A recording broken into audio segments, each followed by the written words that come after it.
ముందుకు తీసుకెళ్ళాలి, అభివృద్ధి పదంలోకి తీసుకెళ్ళాలి అని చెప్పి ఆనాడే నారా చంద్రబాబు నాయుడు గారు సంకల్పించారు. ఆ రోజే గూగుల్ డేటా సెంటర్కి నాంది పడటం జరిగింది. అనేక రాయితీలు ఇవ్వటం జరిగింది. జీవో నెంబర్ 9, జీవో నెంబర్ 15 విడుదల చేయటం జరిగింది. యువత భవిష్యత్తు గురించి ఆలోచించి అనేక వేల ఉద్యోగాలు డేటా సెంటర్ వస్తే కనుక ఖచ్చితంగా వస్తాయి అని చెప్పి ఆనాడు నారా చంద్రబాబు నాయుడు గారు సంకల్పించడం జరిగింది. అనుకోకుండా 2019లో వైసీపీ ప్రభుత్వం ముందుకొచ్చింది. ఉత్తరాంధ్రాని సర్వనాశనం చేసింది. నారా చంద్రబాబు నాయుడు గారు తీసుకొచ్చిన డేటా సెంటర్ని, గూగుల్ డేటా సెంటర్ని కాల రాసేసింది. వైజాగ్ని గంజాయిగా ప్రదేశంగా మార్చేసింది. ఉత్తరాంధ్రాని కబ్జాల కోరుగా, భూ కబ్జాల మయం చేసేసింది.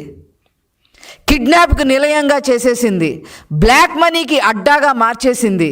లిక్కర మాఫియాకి అంకురార్పణ చేసింది. ప్రజల్ని భయభ్రాంతుల్ని చేశారు. అలా 2019 నుంచి 2024 వరకు ఉత్తరాంధ్రాని, ముఖ్యంగా విశాఖపట్నాన్ని సర్వనాశనం చేసి ఎంపీ కుటుంబాలే కిడ్నాపులకి గురైన పరిస్థితులకి తీసుకొచ్చింది. మళ్ళీ 2024లో ముఖ్యమంత్రి అయిన తర్వాత నారా చంద్రబాబు నాయుడు గారు మళ్ళీ ఉత్తరాంధ్ర బాట పట్టడం జరిగింది. ఉత్తరాంధ్రాని ఆర్థిక రాజధానిగా ఏమైనా సరే నిలబెట్టాలి అని చెప్పి సంకల్పించారు. విజన్ 2047లో భాగంగా ఖచ్చితంగా విశాఖపట్నాన్ని తయారు చేయాలి అని సంకల్పించి మరి గూగుల్ డేటా సెంటర్ని తీసుకురావాలని చెప్పి నిర్ణయించుకున్నారు. ఐటీ శాఖ అమాత్యులుగా నారా లోకేష్ గారు కఠోర శ్రమతో భయపడిన వాళ్ళని మళ్ళీ వాళ్ళకి ధైర్యం చెప్పి వైజాగ్కి ఈరోజు గూగుల్ డేటా సెంటర్ని తీసుకురావటంలో సక్సెస్ అయిన ఏకైక నాయకులు నారా లోకేష్ గారు. 600 ఎకరాలు భూమిని కేటాయించడానికి మరి ముందుకొచ్చారు. ఈజ్ ఆఫ్ డూయింగ్ బిజినెస్ని స్పీడ్ ఆఫ్ డూయింగ్ బిజినెస్గా మార్చటానికి అహర్నిశలు నారా చంద్రబాబు గారు, నారా లోకేష్ గారు కృషి చేశారు. దాని ఫలితమే రేపు నారా చంద్రబాబు గారి చేతుల మీదుగా, ఐటీ శాఖ అమాత్యులుగా నారా లోకేష్ గారి చేతుల మీదుగా గూగుల్ డేటా సెంటర్ శంకుస్థాపన జరగబోతుంది. రేపు ప్రపంచంలోనే ఇది లిఖించదగ్గ రోజుగా మారబోతూ ఉంది. వేల ఉద్యోగాలు రాబోతూ ఉన్నాయి. యువతకి ఒక భవిష్యత్తుని చూపించడానికి బాటలు వేయడం జరిగింది. ఒక 1 గిగావాట్ హబ్గా రేపు వైజాగ్లో గూగుల్ డేటా సెంటర్ రాబోతూ ఉన్నాయి. సబ్మెరిన్లో మరి అండర్ కేబుల్స్ రాబోతూ ఉన్నాయి. అమెరికా నుంచి ఆస్ట్రేలియా వరకు మొత్తం డేటా ఈరోజు విశాఖపట్నంలో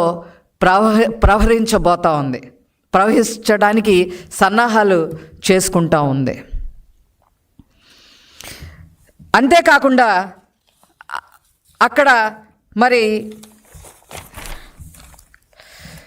క్లౌడ్ ఆపరేషన్ తెలిసిన వాళ్ళకి, ఏఐ తెలిసిన వాళ్ళకి, అదేవిధంగా మెషిన్ లెర్నింగ్ ఇంజనీరింగ్ తెలిసిన వారికి, డేటా సైంటిస్టులకి, సైబర్ సెక్యూరిటీ స్పెషలిస్టులకి, అదేవిధంగా నెట్వర్క్ టెక్నీషియన్లకి, ఫెసిలిటీ మేనేజ్మెంట్ తెలిసిన వారికి, అదేవిధంగా సర్వీసెస్ అందించే వాళ్ళకి, సర్వర్ మ్యానుఫ్యాక్చరింగ్ సర్వీసెస్ అందించే వారికి, కూలింగ్ టెక్నాలజీ సర్వీసెస్ తెలిసిన వాళ్ళకి, అట్లాగా ప్రత్యక్షంగా పరోక్షంగా దాదాపు 30,000 ఉద్యోగాలు రేపు యువతకి రాబోతూ ఉన్నాయి.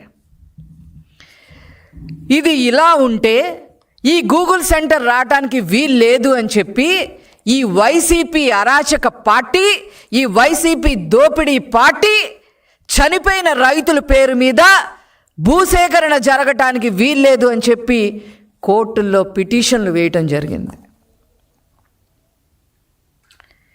ఇది పర్యావరణానికి అడ్డుగా నిలుస్తుంది ఈ గూగుల్ డేటా సెంటర్ అని చెప్పి పిటిషన్లు వేయటం జరిగింది.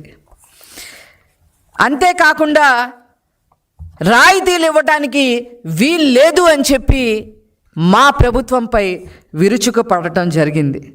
కోర్టు మెట్లెక్కటం జరిగింది.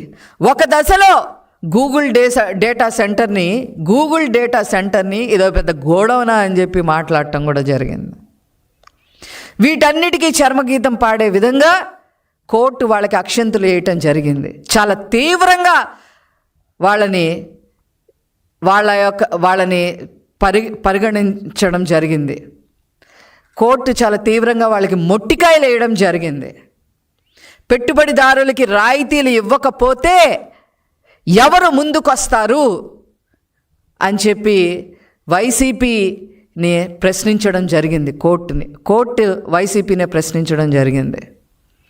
ఇంకా ఏమీ చేసేది లేక ఇప్పుడు క్రెడిట్ చోరీకి పాల్పడుతూ ఇది ఎప్పుడో వచ్చింది, ఆ రోజే వచ్చింది, మేము ఆ రోజే చేశాము అని చెప్పి ఆ గుడివాడ అమర్నాథ్, ఆ కోడిగుడ్డు మంత్రి మాట్లాడటం మొదలుపెట్టాడు.